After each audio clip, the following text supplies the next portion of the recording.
Donc nous étudions ensemble le livre de Daniel. Donc on va voir le premier chapitre et on va faire un survol en même temps du livre de Daniel pour comprendre un peu de quoi il s'agit. Donc Daniel a vécu à cheval sur le 7e et 6e siècle avant Jésus-Christ. On ne sait pas la date de sa naissance, on ne sait pas la date de sa mort. Ce que nous savons, c'est que Daniel était un jeune garçon, un adolescent, lorsqu'il a été déporté à Babylone en 598. Et donc, le livre a été écrit dans ce contexte de l'exil d'Israël. C'est important de comprendre aussi qu'une bonne partie de l'histoire d'Israël concerne son exil. Pourquoi ? Parce que Dieu avait prévenu, il leur avait dit « Si vous obéissez, vous serez bénis. Si vous désobéissez, alors voici les malheurs qui tomberont sur vous. » Et les exils sont les malheurs qui sont tombés sur eux parce qu'ils ont désobéi. Donc d'abord en 722 avant Jésus-Christ, ce sont les Assyriens, Dieu va permettre qu'ils viennent, qu'ils envahissent le royaume du Nord et qu'ils déportent plus de 20 000 personnes en Assyrie. Ensuite, ce sont les Chaldéens ou les Babyloniens qui vont dominer le monde et par eux, Dieu va de nouveau châtier son peuple, mais cette fois, ça va être le royaume de Juda, donc le royaume au sud. Et c'est là, à cette déportation-là, que Daniel va être emporté, donc entre 598 et 605 avant Jésus-Christ. Israël n'a pas changé de comportement, ils ont continué à désobéir. Dieu a réenvoyé encore les Babyloniens en 587 avant Jésus-Christ, donc 11 ans plus tard. Et là, ils vont raser la ville, ils vont détruire le temple. Et puis, comme ça ne suffisait toujours pas, Dieu va encore envoyer les ennemis d'Israël en 582 avant Jésus-Christ. C'est la dernière déportation et c'est celle qui nous est relatée par le prophète Jérémie. Donc, nous pouvons lire maintenant Daniel 1.1. La troisième année du règne de Joachim, roi de Juda, Nebuchadnezzar, roi de Babylone, marcha contre Jérusalem et l'assiégea. Donc là, c'est le premier siège des Babyloniens. Avant, il y a eu les Assyriens, mais le premier siège des Babyloniens, donc je vous ai dit entre 598 et 605 avant Jésus-Christ. Alors il dit ici, c'est la troisième année, en fait c'est la chronologie babylonienne. Selon la chronologie juive, c'était la 4e année. Pourquoi ? Parce que les Babyloniens ne prenaient pas en compte la première année, qui est l'année du règne. On peut lire ensemble Daniel 2.2. Le Seigneur livra entre ses mains Joachim, roi de Juda, et une partie des ustensiles de la maison de Dieu. Nebuchadnezzar emporta les ustensiles au pays de Shinéar, dans la maison de son Dieu. Il les mit dans la maison du trésor de son Dieu. Donc c'est intéressant de souligner le début du verset ici. Le Seigneur livra entre ses mains, donc c'est les mains de Nebuchadnezzar, ou Nabucodonosor, c'est le même nom. Il livra entre ses mains Joachim, roi de Juda. Donc ça veut dire que c'est Dieu lui-même qui a permis ce siège et qui a permis la victoire sur Juda. Dieu a toujours prévenu son peuple, si vous désobéissez, alors vous aurez le châtiment, et c'est ce qui est arrivé.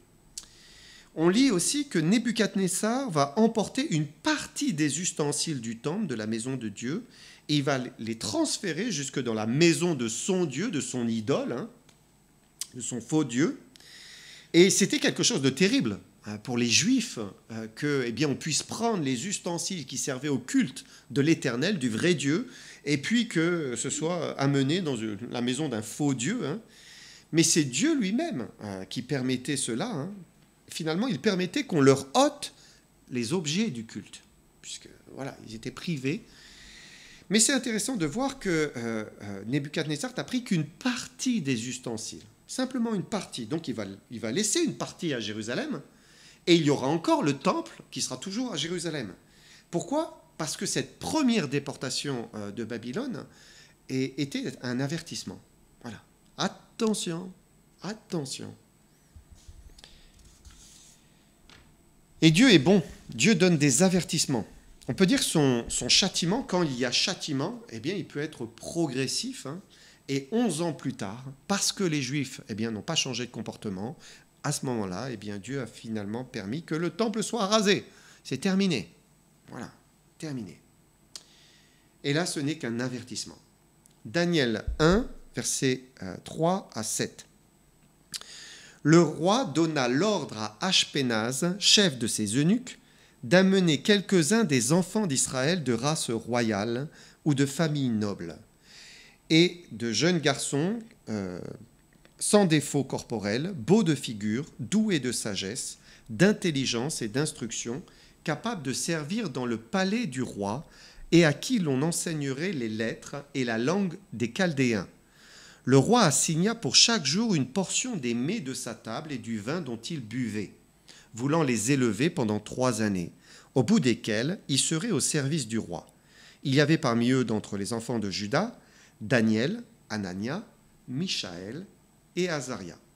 Le chef des eunuques leur donna des noms. À Daniel, celui de Belchatsar, à Anania, celui de Shadrach, à Mishaël, ou Michaël, celui de Méshach, et à Azaria, celui d'Abed-Négo. Et donc c'est là qu'apparaît Daniel et ses 3 compagnons. Et ces versets ici, ce passage, c'est la description, une description sobre d'une grande souffrance pour ces jeunes juifs. C'est vraiment une grande souffrance.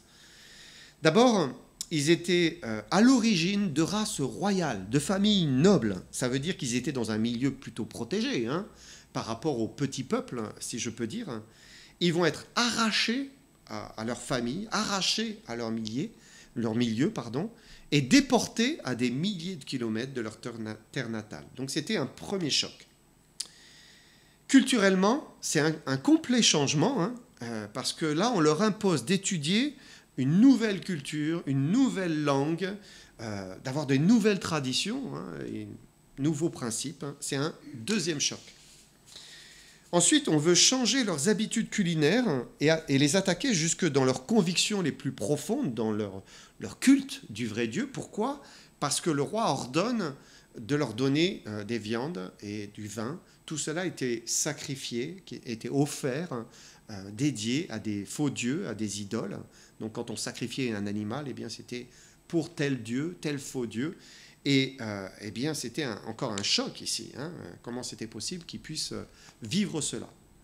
Et puis enfin, on va essayer de leur arracher ce qui est leur racine, en fait, ce qui est en eux, parce on va décider de changer leur nom.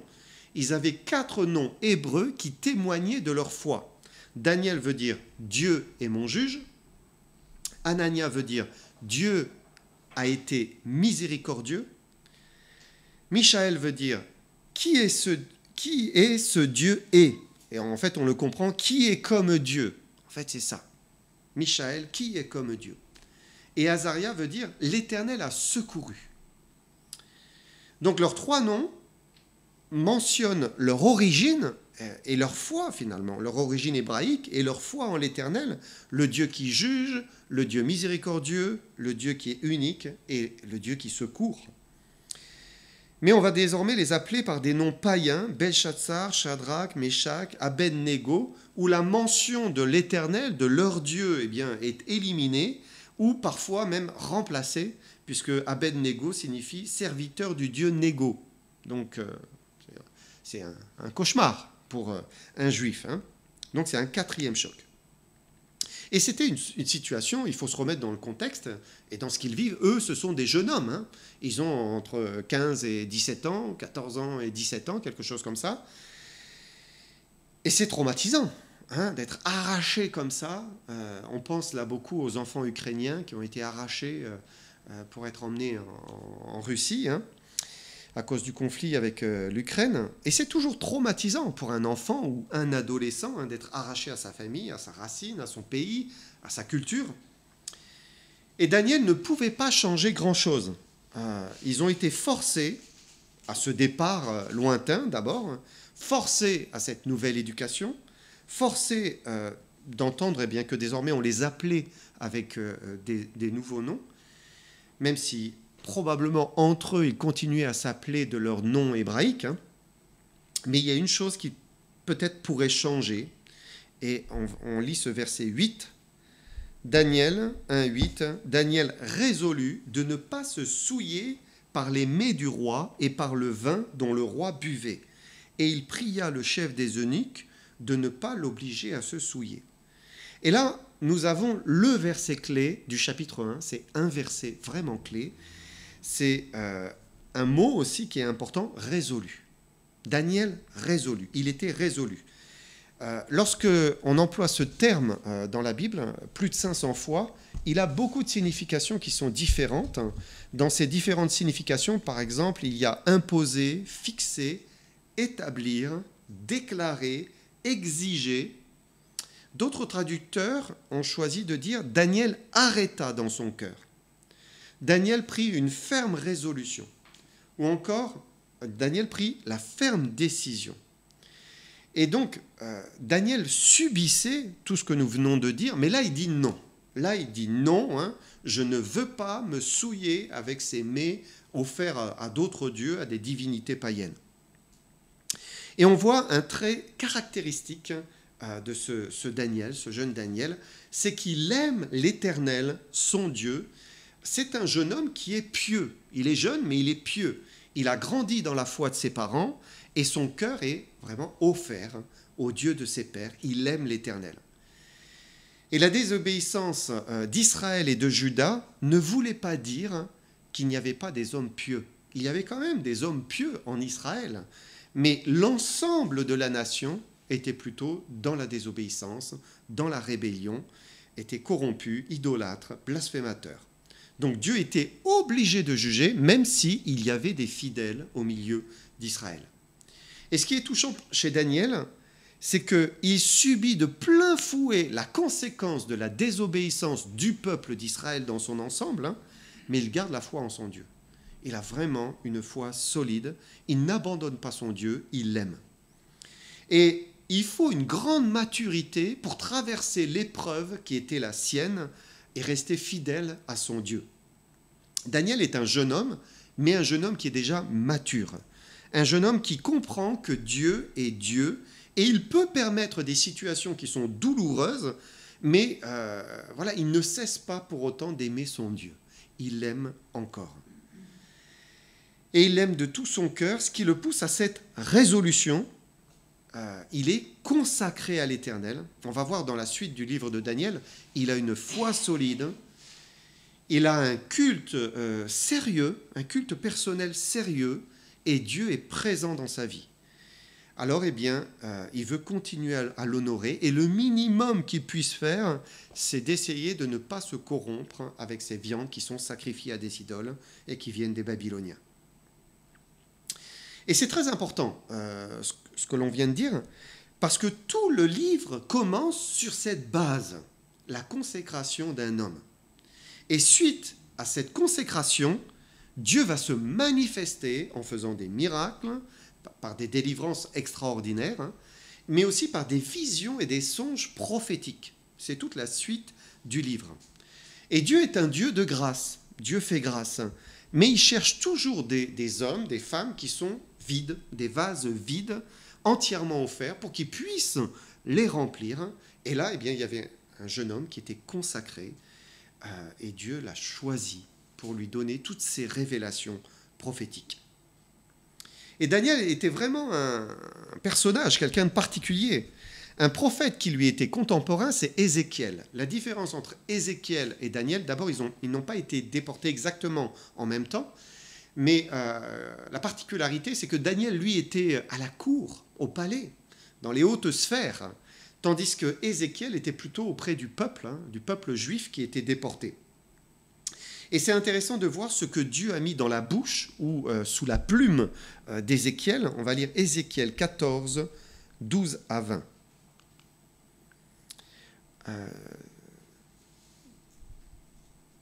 Ézéchiel 14, 12 à 20. Si jamais les versets ne s'affichent pas, vous me le dites s'il vous plaît. La parole de l'Éternel me fut adressée en ces mots, « Fils de l'homme, si un pays péchait contre moi en se livrant à l'infidélité, et si j'étendais ma main sur lui, si je brisais pour lui le bâton du pain, si je lui envoyais la famine, si j'en exterminais les hommes et les bêtes, et qu'il y ait au milieu de lui ces trois hommes, Noé, Daniel, Job, ils sauveraient leur âme par leur justice, dit le Seigneur l'Éternel. si je faisais parcourir le pays par des bêtes féroces qui le dépeupleraient, s'il devenait un désert où personne ne passerait à cause de ces bêtes, et qu'il y ait au milieu de lui ces 3 hommes, je suis vivant, dit le Seigneur, l'Éternel. Ils ne sauveraient ni fils ni fille, eux seuls seraient sauvés, et le pays deviendrait un désert. Ou si j'amenais l'épée contre ce pays, si je disais que l'épée parcourt le pays, si j'en exterminais les hommes et les bêtes, et qu'il y ait au milieu de lui ces 3 hommes, je suis vivant, dit le Seigneur, l'Éternel. Ils ne sauveraient ni fils ni fille, mais eux seuls seraient sauvés. Ou si j'envoyais la peste dans ce pays, si je répandais contre lui ma fureur par la mortalité pour en exterminer les hommes et les bêtes, et qu'il y ait au milieu de lui Noé, Daniel et Job, je suis vivant, dit le Seigneur, l'Éternel. Ils ne sauveraient ni fils ni fille, mais ils sauveraient leur âme par leur justice. Et cela nous montre qui est Daniel, ce jeune homme, en tout cas au départ ce jeune homme.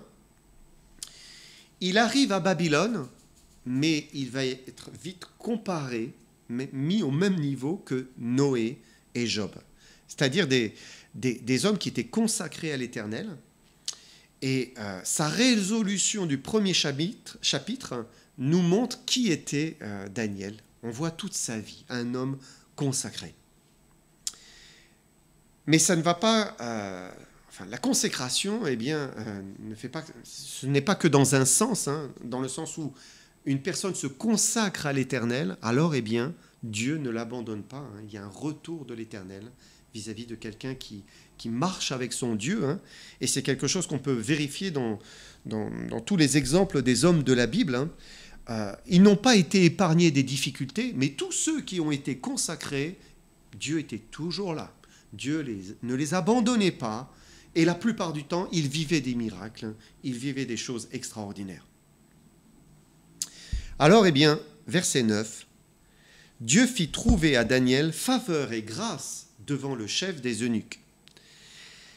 Et ce chef va avoir de la bienveillance envers lui sous l'action de Dieu. Dieu va pousser cet homme à avoir de la bienveillance envers Daniel. Bien que Daniel soit finalement un esclave, il est emmené de force, mais il va quand même être écouté. On va lui prêter oreille. Et ce n'est pas le chef des eunuques lui-même qui va répondre à sa requête, mais il va en tout cas laisser faire. C'est ce qu'on peut comprendre. Quand on lit le verset 10, le chef des eunuques dit à Daniel, « Je crains mon Seigneur le roi qui a fixé ce que vous devez manger et boire. Car pourquoi verrait-il votre visage plus abattu que celui des jeunes gens de votre âge? Vous exposeriez ma tête auprès du roi. » Et donc cet homme, ce Ashpenaz, il n'a pas la force d'endosser la responsabilité de désobéir au roi en ne donnant pas la viande et le vin du roi à Daniel. Ok, il est bienveillant, mais quand même, Daniel, là, ce que tu me demandes, c'est au-delà de mes forces. Et c'est intéressant parce que Daniel ne va pas se démonter. Il est résolu. Alors, regardez la suite. 11 à 14. Alors Daniel dit à l'intendant à qui le chef des eunuques avait remis la surveillance de Daniel, de Hanania, de Michaël et d'Azaria, « Éprouve tes serviteurs pendant 10 jours, et qu'on nous donne des légumes à manger et de l'eau à boire. Tu regarderas ensuite notre visage et celui des jeunes gens qui mangent les mets du roi, et tu agiras avec tes serviteurs d'après ce que tu auras vu. » Il leur accorda ce qu'ils demandaient et les éprouva pendant 10 jours. Et donc, Daniel a trouvé grâce auprès de l'intendant, au-dessous du chef des eunuques.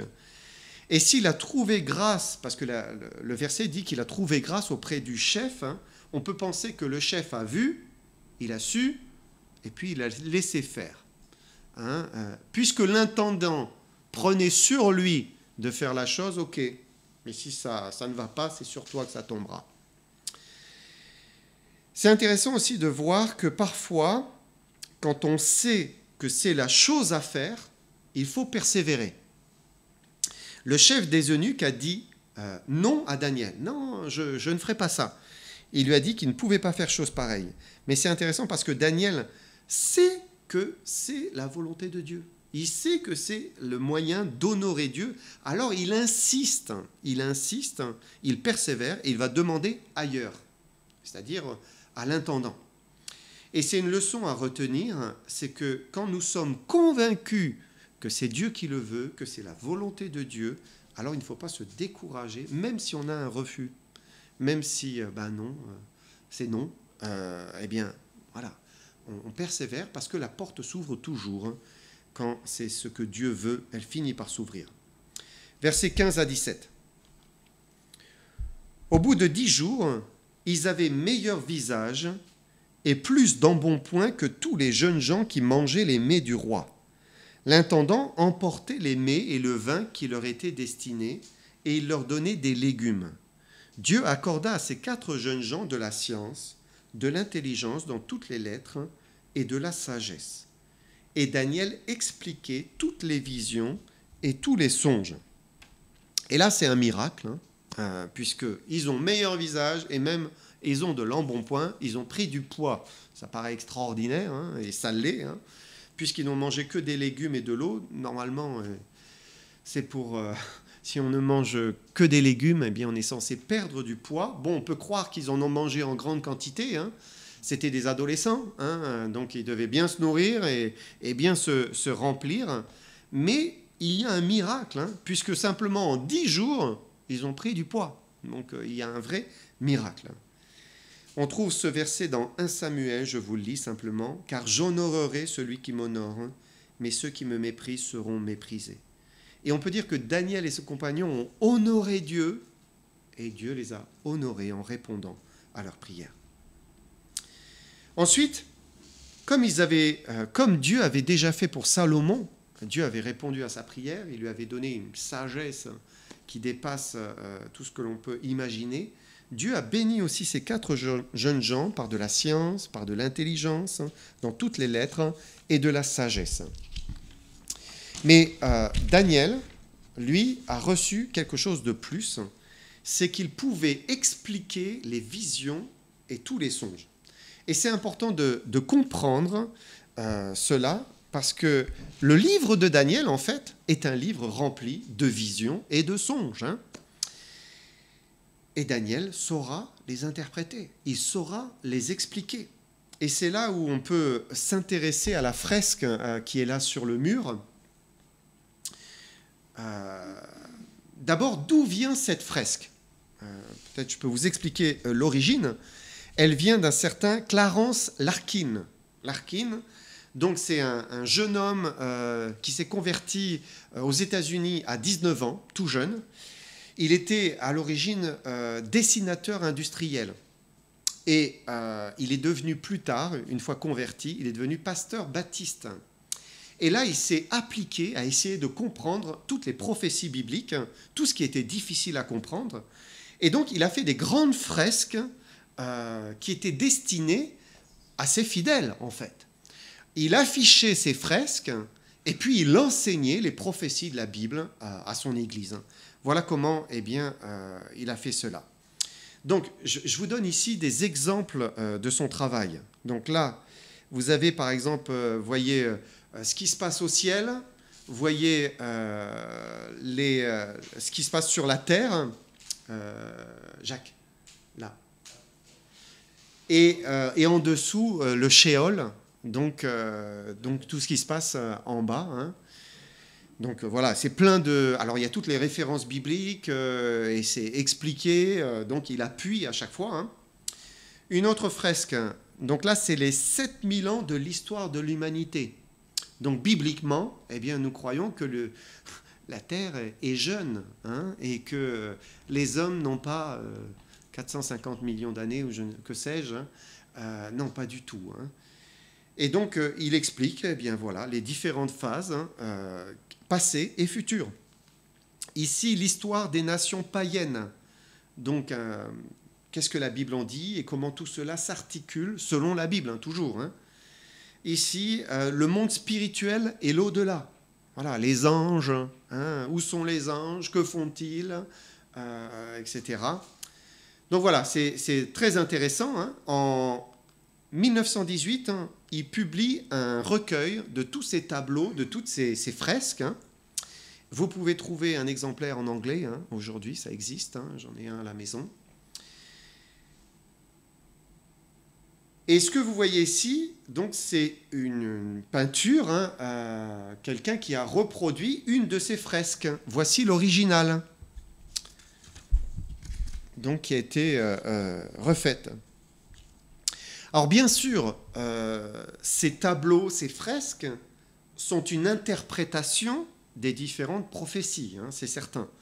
Alors pour les théologiens, c'est une vue dispensationaliste, prémillénariste, pré-tribulationniste, une vue auquel on adhère, hein, aucun problème, on est d'accord. Hein.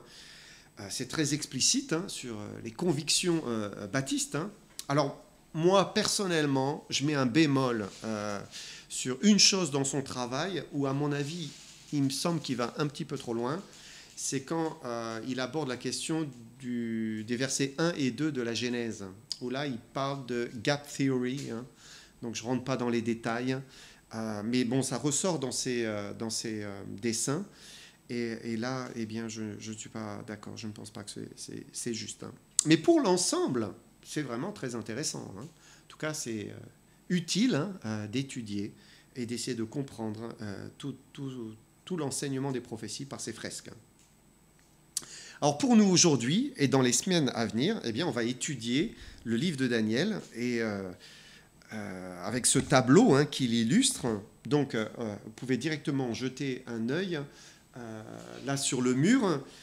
Comme vous le voyez sur la gauche, il y a différents chapitres. Donc premier chapitre, eh bien, c'est celui qu'on vient de voir, histoire personnelle de Daniel. Deuxième chapitre, c'est le songe de Nebuchadnezzar. Donc, si vous vous reportez sur la droite, eh bien, vous avez son songe, qui est cette grande statue que nous verrons dans le chapitre 2. Ensuite, troisième chapitre, c'est la statue d'or et la fournaise ardente. Donc, Nebuchadnezzar va ériger une grande statue d'or pour qu'on l'adore et le vénère. Chapitre 4, c'est la vision d'un grand arbre. Chapitre 5, c'est le festin de Belshazzar. Chapitre 6, c'est la fosse aux lions, Daniel jeté dans la fosse aux lions. Chapitre 7, c'est une vision des bêtes, et vous voyez ces bêtes sur la droite, hein, avec le lion ailé, l'ours, le léopard, et puis cette bête immonde. Ensuite, chapitre 8, c'est la vision du bélier et du bouc en dessous. Chapitre 9, la vision des 7 semaines. Chapitre 10, la vision du Christ, et puis le ministère des anges contre les puissances diaboliques. Chapitre 9, la vision du roi tyrannique, l'Antichrist. Et chapitre 12, la vision de la fin des temps. Donc voilà, vous avez vraiment tout le livre là. Et quand on regarde tout cela, eh bien on comprend l'importance du premier chapitre de Daniel, hein, qui nous montre ce jeune homme qui va recevoir la capacité d'interpréter les visions et les songes, puisque toute la suite hein, n'est que vision et songe hein, et révélation. Et c'était un homme consacré qu'il aimait plus que tout, et Dieu va l'honorer en lui permettant d'avoir la connaissance et la compréhension du futur. La Bible est un livre prophétique, un livre qui nous parle de choses qui ne sont pas encore accomplies. Et ce livre de Daniel est vraiment extraordinaire. D'ailleurs, on dit que c'est un peu l'Apocalypse de l'Ancien Testament. C'est-à-dire quand on prend l'Apocalypse et le livre de Daniel, eh bien, on voit qu'on peut comprendre beaucoup de choses. Hein. Et celui qui étudie sérieusement le livre de Daniel, eh bien, il sera convaincu que eh bien, c'est bien parole divine. Pourquoi ?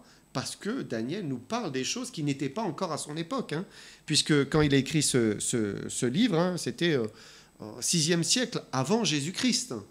Et pourtant, il parlait de tous les empires, tout ce qui allait se passer à sa suite. On peut terminer avec les derniers versets de Daniel. Daniel 1, 18 à 21. Au terme fixé par le roi pour qu'on les lui amène, le chef des eunuques les présenta à Nebuchadnezzar. Le roi s'entretint avec eux, et parmi tous ces jeunes gens, il ne s'en trouva aucun comme Daniel, Anania, Michaël et Azaria. Ils furent donc admis au service du roi, sur tous les objets qui réclamaient de la sagesse et de l'intelligence et sur lesquels le roi les interrogeait. Il les trouvait 10 fois supérieurs à tous les magiciens et les astrologues qui étaient dans tout son royaume. Ainsi fut Daniel jusqu'à la première année du roi Cyrus.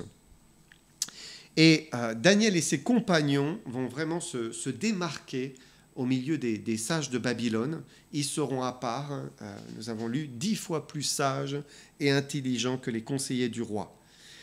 Et Dieu va se servir de Daniel pendant des décennies, en fait, puisque Daniel va voir se succéder des rois les uns après les autres. Et ce qui est étonnant, c'est qu'à chaque fois, ils vont le garder comme conseiller. Parce que personne n'était comme lui, en fait. Personne n'avait cette lumière, cette compréhension de tout ce qui était devant lui, et qui recevait la sagesse d'en haut. Alors c'est pour ça, là, le dernier verset, ici, verset 21, dit « Ainsi fut Daniel jusqu'à la première année du roi Cyrus ». Et donc nous sommes maintenant en 539 avant Jésus-Christ. Ça veut dire que Daniel est resté entre 58 et 66 ans, là, à la cour, dans le palais. Et il a vu se succéder les rois jusqu'à même la chute des Chaldéens et la domination perse, puisque Cyrus, après, arrive. Et il va rester encore quelques années à la cour sous le royaume perse. Pourquoi ? Parce que la bonne main de son Dieu était sur lui. Voilà, nous verrons la prochaine fois le 2e chapitre.